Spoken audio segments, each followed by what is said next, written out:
शुरू करने जा रहा हूँ अपनी एक नई जर्नी एक नई कंट्री के लिए। और यहाँ से सारी लो कॉस्ट एयरलाइंस फ्लाई करती हैं। पर क्या है, बोर्डिंग पास काउंटर्स पे नहीं मिलते। हेलो दोस्तों, नमस्ते, सलाम, सत श्री अकाल, welcome back to the channel once again.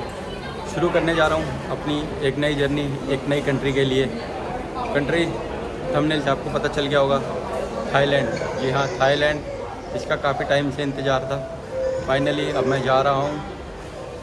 यहाँ पे इमिग्रेशन भी क्लियर कर लिया मैंने, बोर्डिंग पास कलेक्ट कर चुका, इमिग्रेशन क्लियर हो गया है, सिक्योरिटी चेक भी हो गई है।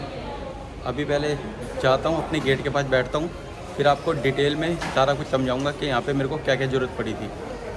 तो चलिए, तब तक आप कुआलालंपुर के इस टर्मिनल 2 के एयरपोर्ट के नज़ारे लीजिए।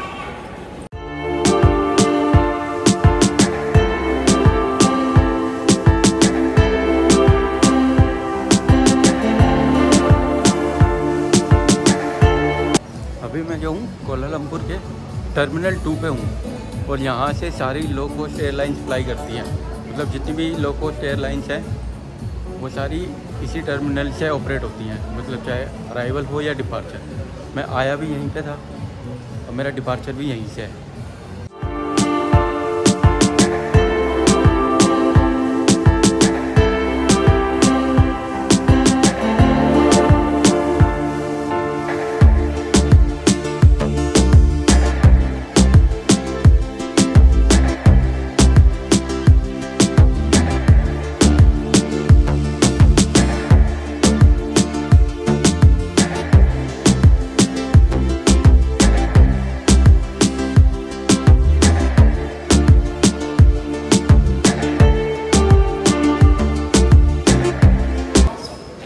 मुझे लगा था मैं सिक्योरिटी चेक कर चुका हूँ, लेकिन वो एक सिंपल सा सिक्योरिटी चेक था जिसमें से बस आपको अपना बैग निकालना था। लेकिन बाद में मेन सिक्योरिटी चेक नीचे आके हुआ है, मेरे गेट से पहले। पूरी बात बताऊँगा। पहले अपने गेट के पास चला जाता हूँ, वहाँ बैठता हूँ और फिर आपको पूरी डिटेल बताऊँगा कि क्या क्या चीज़ें डॉक्यूमेंट रिक्वायरमेंट थी और सिक्योरिटी चेक यहाँ पर कितने लेवल में होता है और किस तरीके से होता है।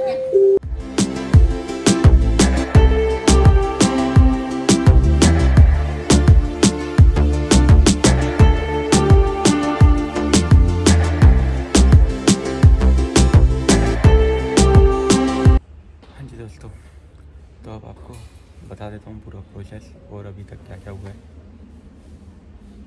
फ़िलहाल जब मैंने आपको बताया था कि मेरा सिक्योरिटी चेक हो गया है, लेकिन सिक्योरिटी चेक वो ऐसे नॉर्मल सा था। उसके बाद क्या हुआ, जब मैं नीचे आया, मेरा गेट जो था L22 है, L22 के लिए मैं नीचे आया तो L वाले मतलब L सेक्शन में एंटर करने से पहले ही यहाँ पे फिर बड़ा मेन सिक्योरिटी चेक था। यहाँ पर बस एक चीज़ की रियायत है, मतलब एक चीज़ आपको यहाँ पे फ़ायदा मिलता है कि ये सामान बिल्कुल सारा नहीं निकलवाते। जैसे अपने इंडियन एयरपोर्ट पे सब कुछ ट्रे में निकाल के रख दो, मोबाइल भी, आपका बैग में भी अगर कुछ इलेक्ट्रॉनिक आइटम है या पावर बैंक वगैरह, वो सब निकाल के रखो, एक छोटी से छोटी केबल तक। लेकिन यहाँ पर ऐसा कुछ नहीं था। आपके पास बैग है, बैग के अंदर सामान है, बस आप बैग रख दीजिए। अगर आपने घड़ी पहनी हुई है, बेल्ट पहनी हुई है, पर्स है, नॉर्मली होता है पर्स सबके पास, और मोबाइल्स हैं 1 या 2 जो भी है, तो वो सब भी आपको क्या करना है, ट्रे में निकाल के नहीं रखना। जो आपके पास हैंड बैगेज होगा या जो आपका कैबिन बैगेज है, जो भी, उसके अंदर डाल दीजिए। ट्रे में निकाल के रखने की ज़रूरत नहीं है। ट्रे आप उसमें रखोगे, बैग के अंदर भी, तब भी वो स्कैनर में से निकल जाएगा। यहाँ पे ज़्यादा फैलाया नहीं जाता कोई भी सामान। अपने इंडियन एयरपोर्ट पे तो सारा कुछ निकलवा देते हैं, लेकिन यहाँ पे मेरे को ये चीज़ बढ़िया लगी। सिक्योरिटी का अपडेट ये मैंने दे दिया आपको। अब आपको बताना रहेगा बोर्डिंग पास कैसे कलेक्ट करना है। यहाँ पर क्या है, बोर्डिंग पास काउंटर्स पे नहीं मिलते। यहाँ पे मशीनें लगी हुई हैं, उन मशीनों पे जाइए, अपना PNR नंबर डालिए और ये आपका बोर्डिंग पास निकाल के दे देंगे। अब इसमें 2 तरीके के वो होते हैं फ़्लाइट आपकी। एक तो हो गया कि आपका चेक इन लगेज है या नहीं है। मेरा चेक इन लगेज नहीं था, सिर्फ कैबिन लगेज था। तो मैंने क्या किया, खाली बोर्डिंग पास कलेक्ट करा और उसके बाद मैं अपना सिक्योरिटी और इमिग्रेशन की तरफ बढ़ गया था। लेकिन जिनका चेक इन बैगेज होता है वो यहाँ पर सेल्फ चेक इन काउंटर भी है। ओ सॉरी, जो जिनका चेक इन लगेज होता है उनके लिए self check in luggage counters हैं।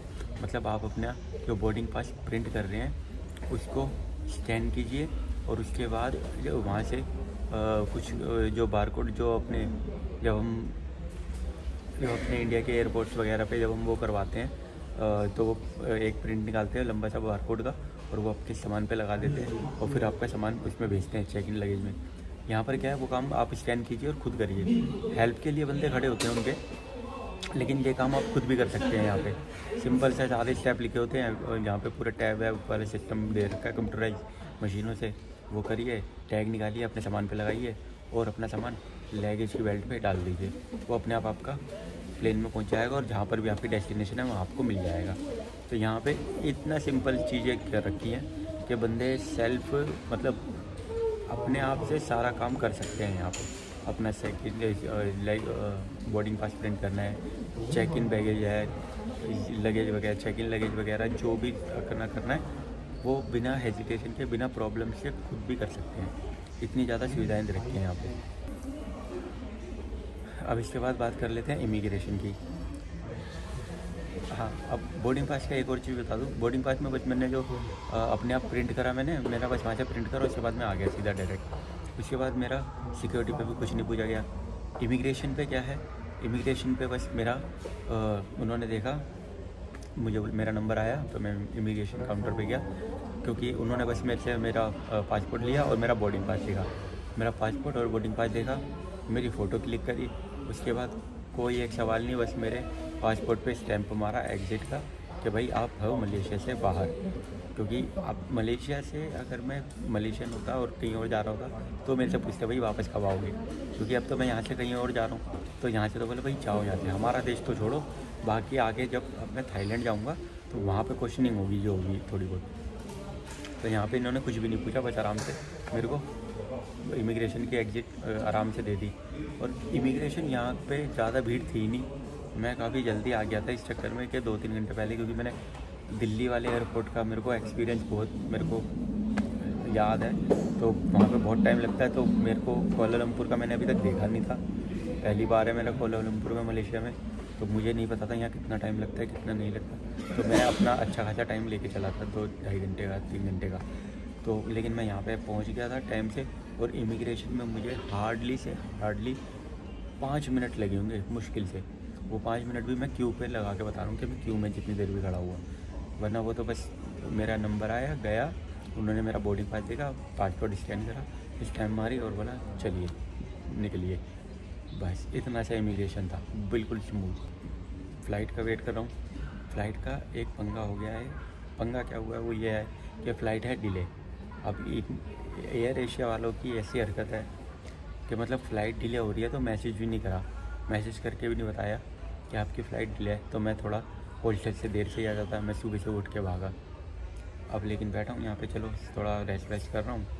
अभी थोड़ा खाना वाना यहाँ पे खा लिया था, कॉफ़ी पी ली, एक बर्गर वगैरह लेके खा लिया था।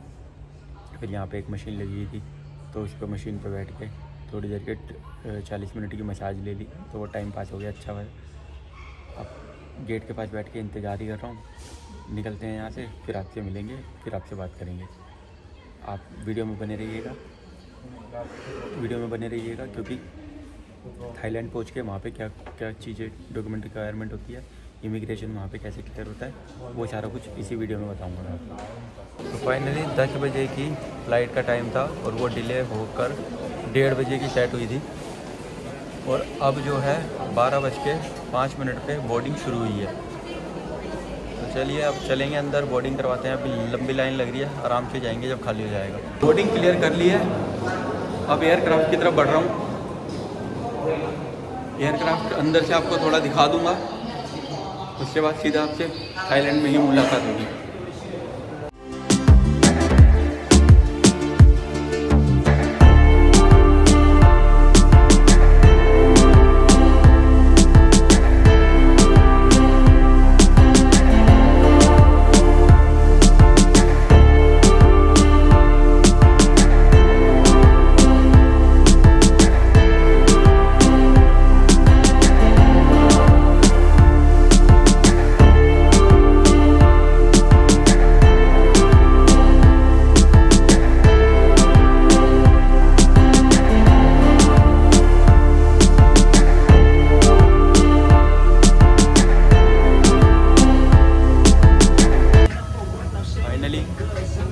बैंकॉक में लैंड हो गए हैं। अब बाहर जाते हैं और देखते हैं इमिग्रेशन वगैरह वहाँ पर क्या सवाल होते हैं, क्या क्या चीज़ें पूछी जाती हैं, फिर आपको बताते हैं। हेलो दोस्तों, welcome to the Thailand. Thailand में एंट्री मिल चुकी है। डॉक्यूमेंट क्या पूछे गए हैं बता देता हूँ। कुछ नहीं पूछा गया, सिर्फ आपका पासपोर्ट और बोर्डिंग पास मांगा, वो दिया। उसके बाद देखा यहाँ बायोमेट्रिक हुई, अपने दाएं हाथ की और बाएं हाथ की 4 उंगलियां लगवाई, फिर दोनों अंगूठे लगवाए। उसके बाद कैमरे में देखो, फ़ोटो खींचो और आपको इमिग्रेशन का ठप्पा आपके पासपोर्ट पे लग गया। चलते हैं, इमिग्रेशन का ठप्पा मेरे पासपोर्ट पे लग गया और वेलकम टू थाईलैंड। अब थाईलैंड के अंदर आप पहुंच चुका हूं और कुछ ज़रूरत नहीं है डॉक्यूमेंट की कुछ ज़रूरत नहीं है एक्स्ट्रा, लेकिन फिर भी होटल बुकिंग और चलते हैं रिटर्न टिकट कैरी कर लीजिए सेफ्टी तौर के लिए कि हाँ भाई अगर मांग लिया तो दिखाने के लिए हो आपके पास, क्योंकि जाना तो वापस है ही आपको अपने देश कभी ना कभी तो 15 दिन में या 4 दिन में, क्योंकि 3 दिन के लिए आपको टूरिस्ट वीज़ा 3 दिन के लिए मिलता है बस, तो 3 दिन के अंदर की आपकी टिकट होनी चाहिए। तो वो मैंने करवा रखी थी लेकिन मांगी नहीं, तो वो बैग में ही रखी रह गई। और होटल बुकिंग भी करवा रखी थी पूरे जितने दिन का मेरी ट्रैवल प्लान था उसका भी। तो चलिए अब बाहर चलते हैं, देखते हैं यहाँ से सिम वगैरह लेने का क्या हिसाब किताब है और करेंसी वगैरह का क्या करते हैं। ये डोंग म्यूंग एरिया से बाहर निकलते टाइम वहाँ का ड्यूटी फ्री एरिया, और यहाँ पे दोनों तरफ को बेल्टें हैं जिस पे आपका लगे जाता है। अब बाहर जा रहा हूँ, फिर देखता हूँ सिम वगैरह ख़रीदते हैं और आगे क्या करना है। बाहर निकल के खाओसन के लिए एक बस ली है, लीमो बस करके। ये जो चार्ज कर रही है 180 बात कर रही है, वो खाओसन रोड पे मेरे को उतार देगी। अब टैक्सी के देख रहा था, टैक्सी बहुत महंगी दिखा रहे थे और टाइम इतना हो गया है कि पताया जाने का मतलब बनेगा नहीं, क्योंकि पताया कि जो मेरे को अब बस मिल रही थी वो मिल रही थी 7 बजे के बाद की, और वो 2 घंटे लेगी। उसके बाद वो रात को कब उतारेगी और वहाँ पे मैं कहाँ पे होटल रात में कौन ढूंढेगा। वैसे थका पड़ा हूँ, कल रात को भी कम ही सोया था और सुबह जल्दी उठ ही गया था, तो इस चक्कर में तो सोच रहा हूँ खाओसन रोड जाके वहीं पे थोड़ा हॉस्टल में अपने आराम करेंगे आज। फिर कल का देखते हैं, कल क्या करना है। कल पताया ही निकले, कल शायद पताया निकल जाऊँगा। फिर मैं इस वीडियो को करते हैं यहीं एंड। बाकी वीडियो पसंद आई तो इसे लाइक ज़रूर करें, शेयर करें। बाकी चैनल पर नया तो सब्सक्राइब कर लीजिए। मिलते हैं आपके नए वीडियो में नई डिटेल नई इन्फॉर्मेशन के साथ। बाय।